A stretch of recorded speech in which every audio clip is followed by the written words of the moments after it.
Hi friends, welcome back. Our today's topic is the bones of the wrist and the hand.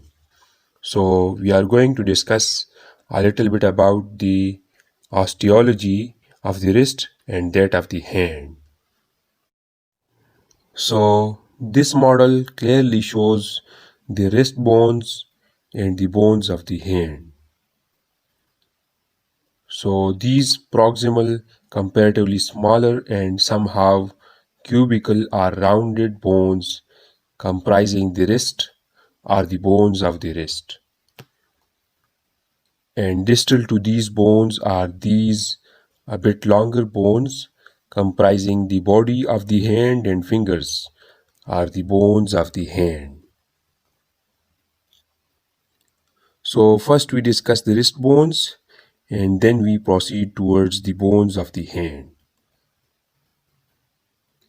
So the wrist bones, also known as the carpal bones, are these 8 small bones that comprise the wrist or the carpus. These bones are arranged in two rows, a proximal row and a distal row.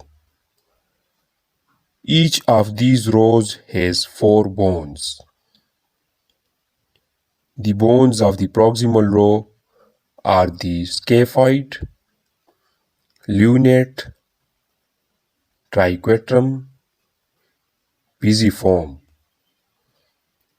and those of the distal row are the trapezium, trapezoid, capitate, and the hamate bone. There is an easy mnemonic to remember these carpal bones in a lateral to medial fashion. It's like, she looks too pretty, try to catch her.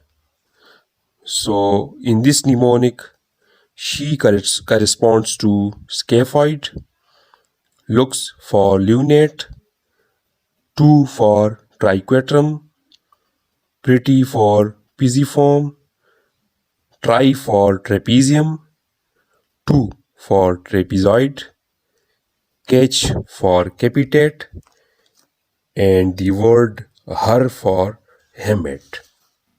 So she looks too pretty, try to catch her. Scaphoid, lunate, triquetrum, pisiform, trapezium, trapezoid, capitate, hamate.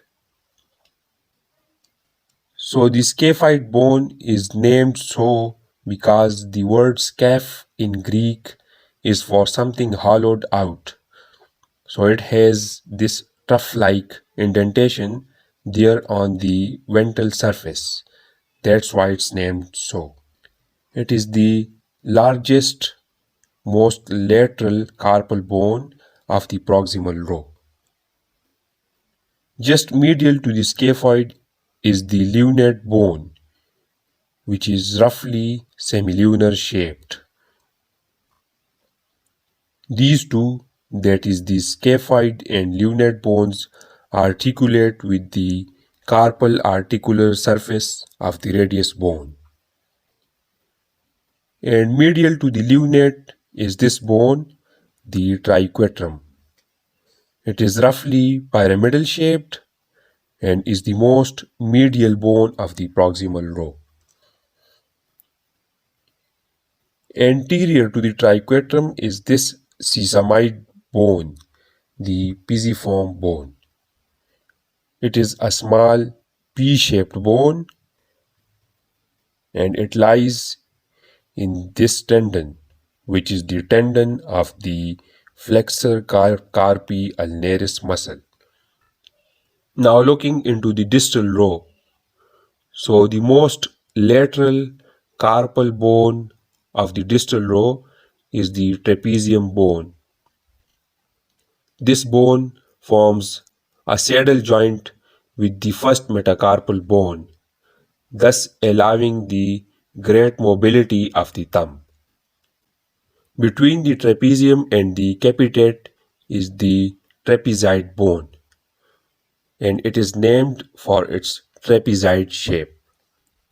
The capitate is the central and largest carpal bone located between the trapezoid and hamate.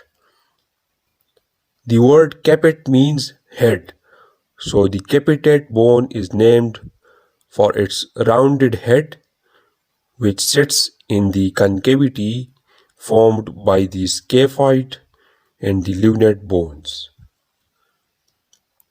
Forces generated in the hand are transmitted through the third metacarpal bone to the capitate, then proximally through the lunate to the radius.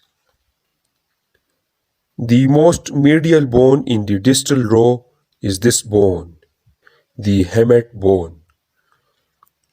Its distinguishing feature is this hamulus or hook. This hook of the hamate is one of the attachment points of the flexor retinaculum. The arrangement of the carpal bones forms this deep concave groove on the ventral aspect of the wrist. This groove is roofed over by this strong ligamentous band known as the flexor retinaculum. Hence, this arrangement forms this osseofacial tunnel called the carpal tunnel. These flexor tendons and the median nerve pass through this carpal tunnel into the hand. So, compression of the carpal tunnel or any trauma to its contents results in so-called carpal tunnel syndrome. So, distal to the carpal bones and proximal to the phalanges are these five metacarpal bones. The metacarpal bones comprise the body of the hand. These bones are numbered from lateral to medial as the first, second, third, fourth, and fifth metacarpal bone. Let's take third metacarpal bone for our study. So each metacarpal bone has a base, a body, and a head. The base is this expanded proximal end of the bone. It articulates with the distal row of the carpal bones. The body or shaft is this elongated, slender mid portion of the bone. The shaft is concave anteriorly and it is triangular in cross section or in transverse section. So it has a posterior, a lateral, and a medial surface. This rounded distal end of the bone is the head of this bone. It articulates with the proximal phalanx of the corresponding digit. The first metacarpal bone of the thumb is the shortest and most mobile. It occupies a bit more anterior position and does not lie in the same plane as the others. It is also rotated medially through a right angle so that its extensor surface is directed a bit laterally rather than posteriorly.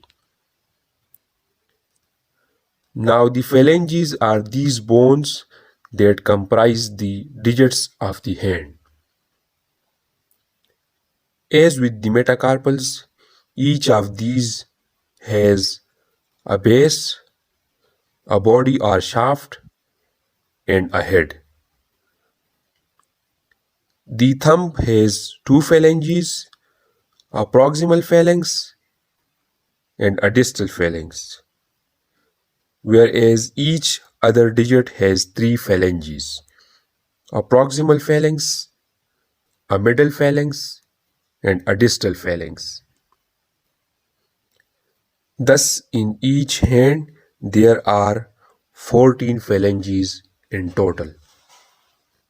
The base of each proximal phalanx articulates with the head of the corresponding metacarpal bone. The base of the middle or distal phalanx articulates with the head of the next most proximal phalanx.